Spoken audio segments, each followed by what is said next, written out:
On the surface, music in Fallout shouldn't work. A world once filled with helpful robots, kids playing in the streets, and neighbors laughing over barbecues is now a nuclear wasteland. On the surface, these upbeat and cheerful songs shouldn't work, and yet they do. Usually when a video game or a movie is focused on something so dark, the music reflects it. In 28 Days Later, for example, the music serves as the mirror of the total collapse of England. When Jim wakes up alone in an abandoned hospital and starts walking through the empty streets of London, the music is slow, deliberate, and almost cynical, mirroring the realization that the world that Jim once knew is now gone forever. No!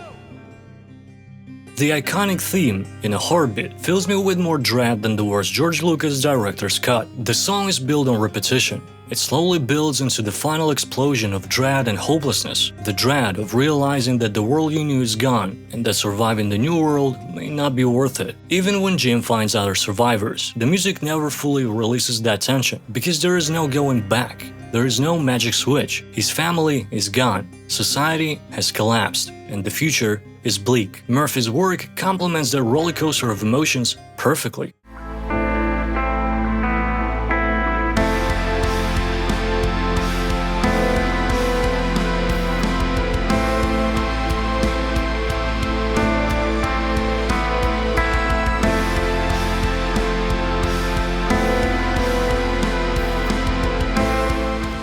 Here is an opposite example, a movie called Kick-Ass. It's a dark comedy about a regular high school student who one day decides to become a superhero, even though he has no powers, training, or any bloody reason to do that. Bro literally woke up and decided to be a superhero. The music in this movie, which was also composed by John Murphy, supports the absurdity of the idea of being a superhero, because that's how the character sees himself.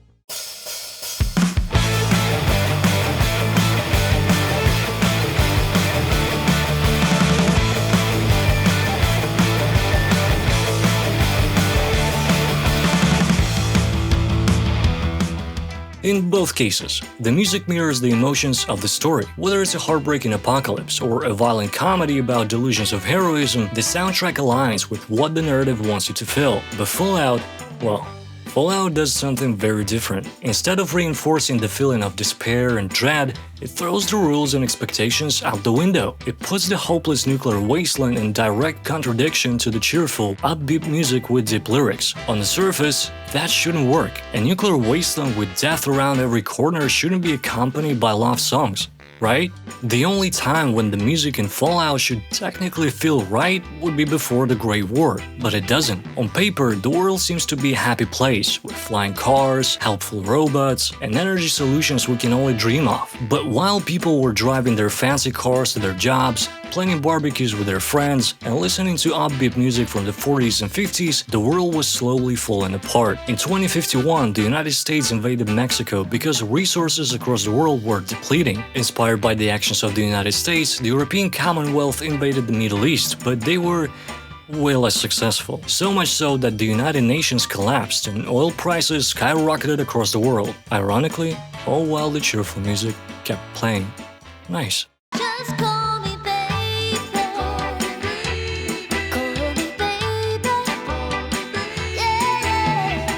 Don't write me a letter saying all you care. The contradiction is intentional. It shows the state of mind of the people living at that time. No, they weren't unaware of the problems, but they were ignorant. Just like in real life, music serves as a medium of escape for a lot of people. When you feel sad or low, you go out for a walk and listen to your favorite songs. And that's where it gets messy. The music in Fallout feels uncanny, almost like it was deliberately made to sound too optimistic about the future, to make people forget and ignore the real problems of the world. In a way, this music could be considered a form of brainwashing, propaganda even. But one look at her, she's oh so fine. I know I've got to make up mine. She's just my kind, I can't get her off my mind.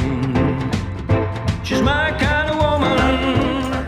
If you've enjoyed this video so far, here is something interesting. In the next episode, we'll talk about how games use silence to scare you, and why anime openings sound like an ADHD heaven, so consider subscribing. But if you like playing video games yourself, I made a video game that you can check out on Steam, link below. Anyway, back to the video. The most recognizable Fallout songs come from the big band, jazz, swing, country, and early pop eras. Think of artists like the Ink Spots, Bing Crosby, the Andrews Sisters, Billie Holiday. That kind of music evokes an idealized vision of America, endlessly optimistic, romantic, and confident, exactly the attitude people drowned themselves in before the Great War. It's not surprising though, the whole game series and TV show are rooted in the 1950s fear of nuclear war. Atom was advertised to regular people as safe, government propaganda reassured citizens that everything was under control, and songs, once again, drowned every doubt that people had.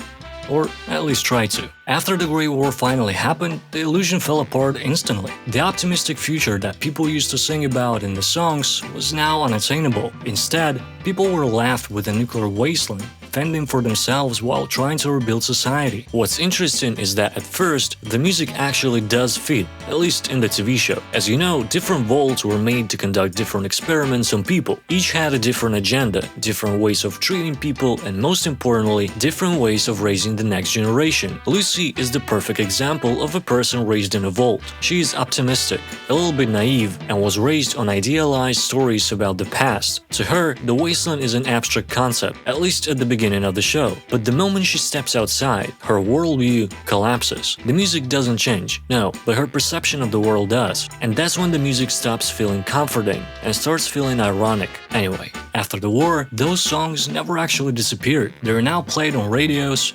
holotapes, and bars across the wasteland. But now, they have a different meaning. Instead of promising a bright future, they remind people that their inability to address the problems is the reason why the old world fell apart. On the surface, music in Fallout shouldn't work. The people of the old world used to sing about love, progress, and tomorrow, all while civilization was destroying itself. In a way, the music is like a narrator holding a mirror to the human race, and once you understand this irony, it becomes one of the most powerful storytelling tools in the entire series. It's ironic, counterintuitive, and that's exactly why it works. Merry belated Christmas and a Happy New Year.